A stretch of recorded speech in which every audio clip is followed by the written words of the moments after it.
Good evening students. सबसे पहले आप सभी को 74वें स्वतंत्रता दिवस की हार्दिक शुभकामनाएं, क्योंकि आज का दिन हमारे देश के इतिहास का एक सबसे सुनहरा दिन था, जब 200 वर्षों के बाद हमें अंग्रेज़ों की गुलामी से आज़ादी मिली थी। अब आते हैं अपने टॉपिक के ऊपर। Yesterday we discuss about the basics of the first world war and the second world war. कल हमने प्रथम विश्व युद्ध और दूसरे विश्व युद्ध के बारे में पढ़ा कि कैसे प्रथम विश्व युद्ध के बाद लीग ऑफ नेशंस बना, दूसरे विश्व युद्ध के बाद हमारा संयुक्त राष्ट्र संघ बना। आज हम अपने चैप्टर का शुरुआत करते हैं और हमारे चैप्टर का नाम क्या है? The cold war era. So today we are starting our chapter the cold war era and today we discuss the most important topic of this chapter, that is Cuba Missile Crisis। Cuba missile संकट के बारे में आज हम पढ़ेंगे। तो सबसे पहले इसके बेसिक्स के बारे में मैं बता देता हूं, एक डायग्राम के थ्रू आपको इजीली समझ में आ जाएगा। क्यूबा मिसाइल क्राइसिस जो था वो 3 कंट्री के बीच में था, और ये जो इंसिडेंट था ये कब शुरू हुआ था? 1961 में क्या हुआ था? शुरू हुआ था 1961 में इसकी शुरुआत हो गई। अब कौन कौन से 3 देश थे? यहाँ पर यूनाइटेड स्टेट्स ऑफ अमेरिका, यहाँ पर आपका क्यूबा, और यहाँ पर आपका यूनाइटेड सोवियत सोशलिस्ट रिपब्लिक। अब कहेंगे कि इसमें क्या है? देखिए, जो यूनाइटेड स्टेट्स ऑफ अमेरिका का जो कोस्टल कंट्री है वो कौन सा है? क्यूबा है। बिल्कुल यूएसए के पास में बसा हुआ देश Cuba. But this country was the follower of United Soviet socialist Republic and followed socialism. लेकिन क्यूबा जो था वो किसका समर्थक था? सोवियत संघ का समर्थक था, और साम्यवाद और समाजवाद का प्रबल समर्थक था, और पूंजीवाद का क्या था? विरोधी था। अब इनके हेड्स के बारे में भी पता कर रहे थे कि उस समय जब ये क्यूबा मिसाइल क्राइसिस हुआ था, इसको हाईएस्ट जो टेंशन का पॉइंट माना जाता है वो कोल्ड वॉर का माना जाता है। यूनाइटेड स्टेट्स ऑफ अमेरिका के जो हेड थे उस समय थे John F Kennedy. John F Kennedy. आपके क्यूबा के हेड थे फिदेल कास्ट्रो। फिदेल कास्ट्रो। और यूएसएसआर के बच्चों कौन थे? निकिता ख्रुश्चेव।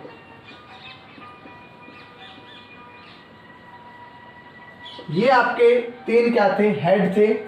यूएसए के प्रेसिडेंट कौन थे? John F Kennedy. क्यूबा के क्या थे? फिदेल कास्ट्रो। और यूएसएसआर के क्या थे? Nikita Khrushchev. In April 1961 the leaders of the USSR Nikita Khrushchev apprehensive of an American attack over Cuba।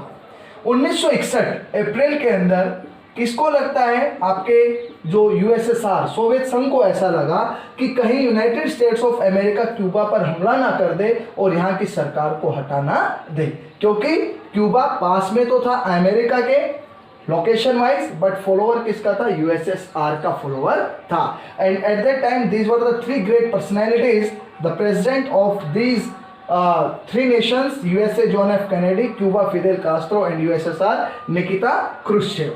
So Fidel Castro was the president at the time of the Cuba, and Nikita Khrushchev was the president of USSR, and John F Kennedy was the president of United States of America. Cuba was the ally of the Soviet Union. Cuba किसका ally था? Soviet union का था, and getting economic and diplomatic aid from the USSR। आर्थिक और राजनयिक जो सहायता थी वो क्यूबा को कौन देता था? यूएसएसआर देता था। Nikita Khrushchev was the leader of the Soviet Union, and he was afraid, he was in tension that might be USA invaded over Cuba and convert into a capitalist country. That was the reason that in order to convert Cuba a Russian base, अब इसने क्या decision लिया कि Cuba में क्या बनाया जाएगा? एक रशियन बेस बनाया जाएगा।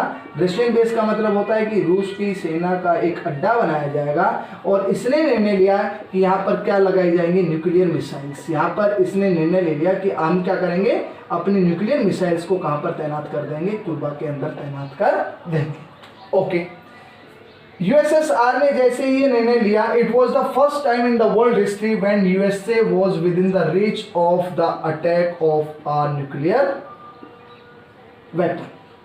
ये पहली बार हुआ कि जैसे ही निकिता क्रुश्चेव ने डिसीजन लिया कि ठीक है हम एक रशियन बेस बनाएंगे और न्यूक्लियर मिसाइल्स कहाँ पर सेटअप करेंगे, क्यूबा के अंदर। अगर क्यूबा में अगर क्या होती थी न्यूक्लियर मिसाइल सेट हो जाती थी तो ये पहली बार होता कि यूएसए किसकी जद में आ जाता, यूएसए आपकी परमाणु हथियारों के जो आक्रमण आसानी से पूरे यूएसए को क्या किया जा सकता था, तबाह किया जा सकता था। In order to Khrushchev remove the missiles and nuclear weapons, the American President John F. Kennedy gave order to its warships and heading before the ships of United Soviet Socialist Republic. अब John F Kennedy ने क्या order किया, अपने जितने भी warships थे उनको order दे दिया कि आप क्या करेंगे, आप किसके शिप्स को रोकेंगे, यूएसएसआर के शिप्स को रोकेंगे जो किधर बढ़ रहे थे, क्यूबा की तरफ बढ़ रहे थे।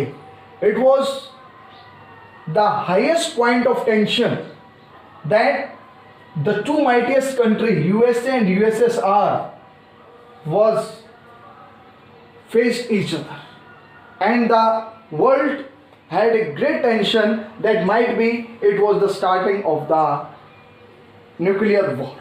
और पूरा विश्व डर गया था कि कहीं परमाणु युद्ध क्या ना हो जाए, शुरू ना हो जाए। इसी सिचुएशन को क्या नाम दिया जाता है, क्यूबा मिसाइल क्राइसिस का नाम दिया जाता है। और क्यूबा मिसाइल क्राइसिस क्या था, जो हाईएस्ट पीक ऑफ टेंशन था, highest peak of tension during the which war, during the cold war, इसी को माना जाता है। फाइनली इसका एंड क्या हुआ, जब जॉन एफ कैनेडी ने कहा कि if you remove your nuclear missiles we never attack over Cuba. अब निकिता क्रुश्चेव ने कहा कि मेक मी ए प्रॉमिस, आप मुझसे प्रॉमिस कीजिए कि आप इन फ्यूचर आप क्यूबा पर क्या नहीं करेंगे, आक्रमण नहीं करेंगे। यूएसए ने क्या किया, प्रॉमिस किया कि ठीक है हम अटैक नहीं करेंगे क्यूबा पर, बट आपको एक कंडीशन मानना पड़ेगा और वो क्या है कि आपको अपने जितने भी न्यूक्लियर मिसाइल्स हैं वो आपको कहाँ वापस लेनी पड़ेगी, क्यूबा से यूएसएसआर लेनी पड़ेगी। इसी इंसिडेंट को किस नाम से जाना जाता है, क्यूबा मिसाइल क्राइसिस के नाम से जाना जाता है। It is very important topic regarding the CBSE board examination. ये हमारे सीबीएसई बोर्ड से लेकर काफ़ी इंपॉर्टेंट क्या है टॉपिक है, 2 मार्क्स 4 मार्क्स और 6 मार्क्स में अक्सर ये क्वेश्चन हमें देखने को मिलता है। तो ये क्या था, क्यूबा मिसाइल संकट, जिसमें कितने देश शामिल थे, 3 देश शामिल थे।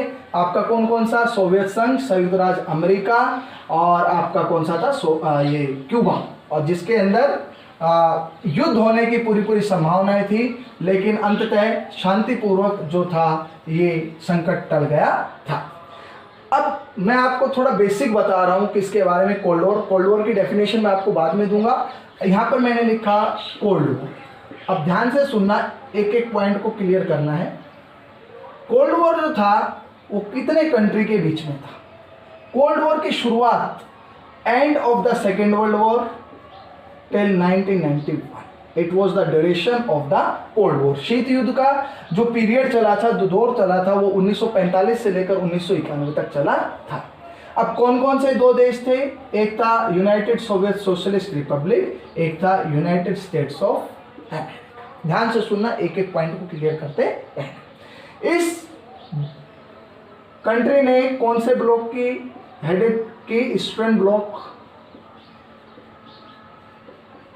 USSR was the leader of which block, eastern block. Why it was called eastern block, wait.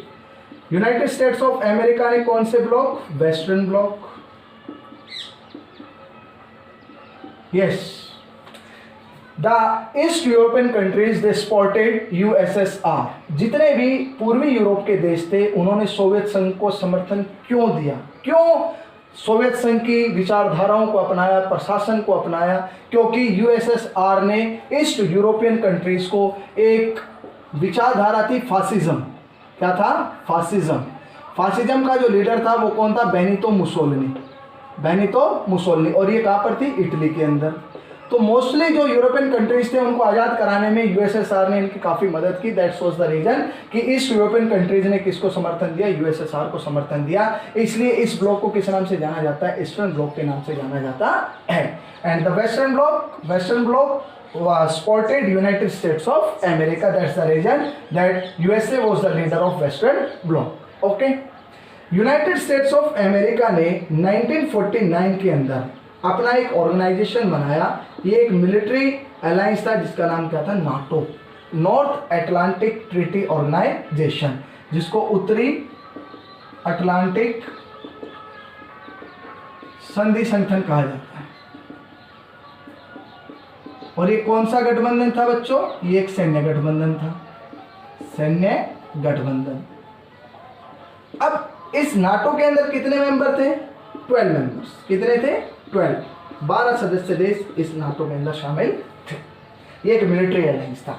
अब इसके देखते हुए यूएसएसआर ने भी अपना एक मिलिट्री अलायंस बनाया जिसका नाम क्या था बच्चों, वार्सा पैक्ट।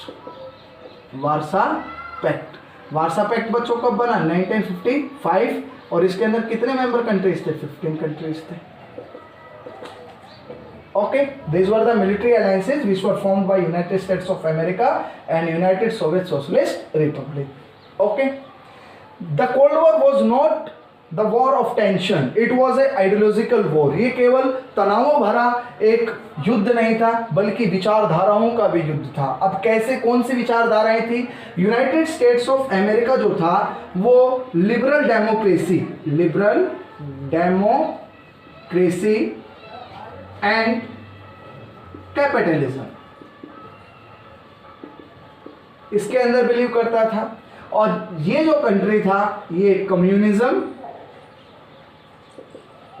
एंड सोशलिज्म, साम्यवाद और समाजवाद के अंदर क्या रखता था, विश्वास रखता था। अब एक एक पॉइंट को समझिए। सबसे पहले डेमोक्रेसी क्या होती है, डेमोक्रेसी मीन्स क्या होता है, that the rule of people, that A countries government which is elected by the people. Capitalism, पूंजीवाद, पूंजीवाद क्या है, पूंजीवाद जो है वो मार्केट इकोनॉमी होती है, बाजार अर्थव्यवस्था होती है।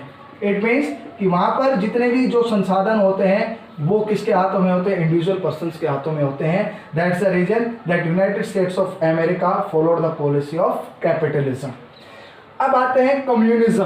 कम्युनिज्म, जितने भी कम्युनिस्ट कंट्री हैं, आज भी चाइना, रशिया, ये सारे आपके क्या है, कम्युनिस्ट कंट्री है। और यहाँ पर क्या है, केवल सिंगल पॉलिटिकल पार्टी काम करती है और वो कौन सी पार्टी होती है, कम्युनिस्ट पार्टी होती है।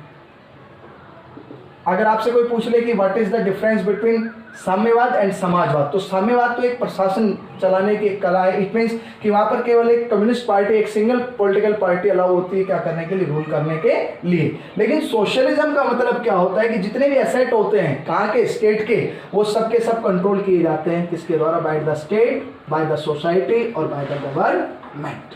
ये ध्यान देने वाली बात है कि समाजवाद के अंदर जो होता है कि जितने भी उत्पादन के साधन होते हैं, जितना भी रिसोर्स होता है, वो सभी राज्य, सरकार या समाज के द्वारा आपस में क्या किया जाता है, बांटा जाता है।